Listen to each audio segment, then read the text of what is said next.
ഒരു നാട് മുഴുവൻ രേഷ്മയ്ക്ക് വേണ്ടി ഇവിടെ തടിച്ചുകൂടിയിരിക്കുകയാണ്. ഒരു നാടിന്റെ മുഴുവൻ ആവശ്യമാണ് ഇപ്പൊ നിങ്ങളുടെ മുന്നിലേക്ക് വെക്കുന്നത്.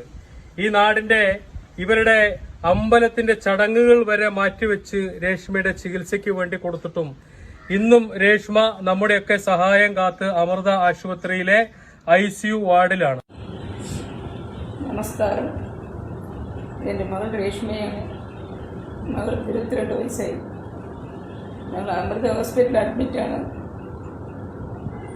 മോൾക്ക് ബ്ലഡ് ക്യാൻസറാണ്.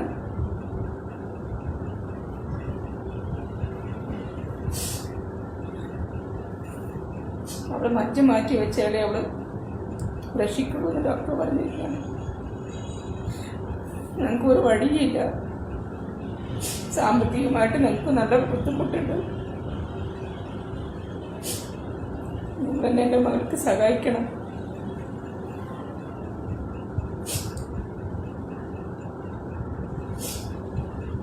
എൻ്റെ മകൾക്ക് വേണ്ടി പ്രാർത്ഥിക്കണം.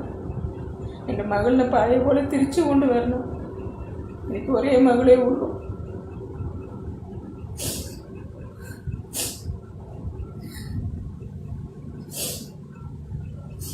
നിങ്ങളെ കൊണ്ടായ സഹായം ചെയ്യണം.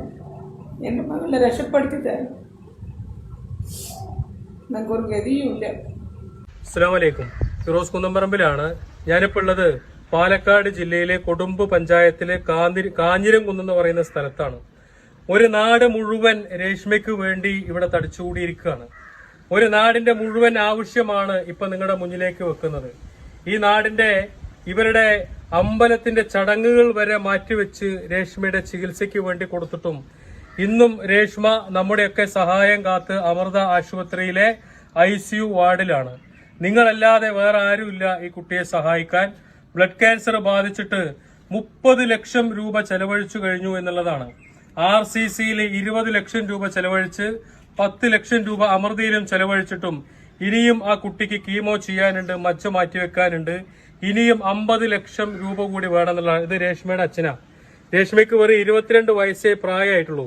നല്ലോണം പഠിക്കുന്ന കുട്ടിയാണ്. ഈ നാട്ടിൽ എല്ലാവർക്കും രേഷ്മയെ ഇഷ്ടമാണ്. എല്ലാ നല്ല കാര്യങ്ങൾക്കും മുൻപന്തിയിൽ നിൽക്കുന്ന ഒരു കുട്ടി ഇന്ന് ജീവന് വേണ്ടി ആ ആശുപത്രിയിൽ കിടക്കുകയാണ്. നേരത്തെ കണ്ട വീഡിയോയില് രേഷ്മയെയും രേഷ്മയുടെ അമ്മയും കരഞ്ഞ് നിങ്ങളോട് അഭ്യർത്ഥിക്കുന്നുണ്ട്, നിങ്ങൾ സഹായിക്കണമെന്ന്. ഒരാൾ മരണപ്പെട്ടിട്ടല്ല സഹായിക്കേണ്ടത്, അവരെ ജീവിതത്തിലേക്ക് തിരിച്ചു കൊണ്ടുവരാൻ അതിന് മുൻപേ നമ്മുടെ സഹായങ്ങൾ എത്തണം എന്നുള്ളതാണ്. ഇത് രേഷ്മയുടെ അച്ഛനാണ്. ഇവിടെ ടയറൊക്കെ പഞ്ചർ ഒട്ടിക്കുന്ന ജോലിയാ. ഇദ്ദേഹവും ഈ നാട്ടുകാരും അമ്പലത്തിന്റെ ഉണ്ടികയിൽ നിന്നൊക്കെ അവര് ഇവിടുത്തെ ചടങ്ങിന് വേണ്ടി മാറ്റിവെക്കുന്ന പൈസയും ഇവിടെയുള്ള ഈ നാട്ടുകാരുടെയൊക്കെ നാണയത്തുട്ടുകൾ സ്വരൂപിച്ചിട്ടാണ് ഇതുവരെ രേഷ്മയുടെ ചികിത്സയുമായി മുന്നോട്ട് പോയത്. ഇനി ഒരു വഴിയില്ല, നിവൃത്തിയില്ലാത്ത. ഇത് രേഷ്മയുടെ വീടാ. ആ വീടിന്റെ അവസ്ഥകൾ കണ്ടോ? ഷീറ്റ് മേഞ്ഞ് ടാർപോളിനിട്ട് ചോർന്നൊലിക്കുന്ന ഈ വീടിനകത്താണ് ഇവർ താമസിക്കുന്നത്. ഇനി ഇത് വിൽക്കാൻ കഴിയുമോന്നറിയില്ല. ഇതിന്റെ ആധാരവും വേണമെങ്കിൽ പണയത്തിലായിരിക്കും. ഇതാണ് ഈ കുടുംബത്തിന്റെ അവസ്ഥ. ഒരു നാട് മുഴുവൻ നിങ്ങളുടെ കൂടെ നിങ്ങളുടെ സഹായം കാത്ത് കിടക്കുകയാണ്. രേഷ്മയുടെ അക്കൗണ്ട് നമ്പറും ഫോൺ നമ്പറും ഡീറ്റെയിൽ ഒക്കെ ഞാൻ ഇതിന്റെ മുകളിൽ വെക്കുന്നുണ്ട്. നിങ്ങൾ എല്ലാവരും സഹായിക്കണം. രേഷ്മയുടെ മുഖം കണ്ടാല്, ആ കുട്ടിയുടെ മുഖം കണ്ടാല് നമുക്ക് സഹായിക്കാതിരിക്കാൻ കഴിയില്ല. അത്രമാത്രം ദയനീയമാണ്. ജീവിതത്തിലേക്ക് തിരിച്ചു വരാൻ ആഗ്രഹിക്കുന്ന, ജീവിതം തുടങ്ങിയിട്ടേ ഉള്ളൂ എന്നുള്ളതാണ്. അപ്പൊ ആ കുട്ടിക്ക് വേണ്ടി നിങ്ങൾ എല്ലാവരും സഹായിക്കണം. ഈ നിൽക്കുന്ന ആളുകളൊക്കെ ഒരുപാട് ആളുകളുണ്ട്. എന്റെ പുറകെ ഇവിടുത്തെ അമ്മമാരുണ്ട്. ഓരോ അമ്മമാരും കരയാണ്.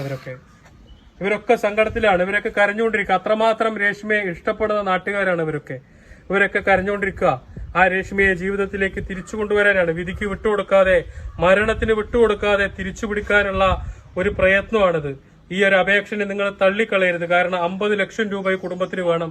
ജാതി മത വ്യത്യാസമില്ലാതെ എല്ലാവരും ഇത് ഏറ്റെടുക്കണം. രേഷ്മ എന്റെയും നിങ്ങളുടെയൊക്കെ കൊച്ചനുജത്തിയാണ്. നമ്മുടെയൊക്കെ മകളുടെ പ്രായമാണ്. അതുകൊണ്ട് കഴിയുന്ന എല്ലാവരും ഏറ്റെടുക്കണം. നിങ്ങളുടെ നാണയത്തുട്ടുകൾ ഇവരുടെ അക്കൗണ്ട് നമ്പറിലേക്ക് വന്നാൽ ഉറപ്പായിട്ടും അത് ഉപയോഗിച്ച് രേഷ്മയെ ജീവിതത്തിലേക്ക് തിരിച്ചു കൊണ്ടുവരാൻ സാധിക്കും. 50 ലക്ഷം രൂപ ഉണ്ടാക്കാൻ സാധിച്ചില്ലെങ്കിൽ ഒരു പക്ഷേ ചികിത്സ കിട്ടാതെ മരണത്തിന് വിട്ടുകൊടുക്കേണ്ട സാഹചര്യം വരും. ഒരു അഭ്യർത്ഥനയാണ്, അവസാനത്തെ അഭ്യർത്ഥനയാണ് ഇത്. ആരും ഉപേക്ഷിക്കരുത്. കഴിയുന്ന ആളുകളൊക്കെ സഹായിക്കണം എന്ന് അഭ്യർത്ഥിക്കുകയാണ്. അസ്സലാമു അലൈക്കും.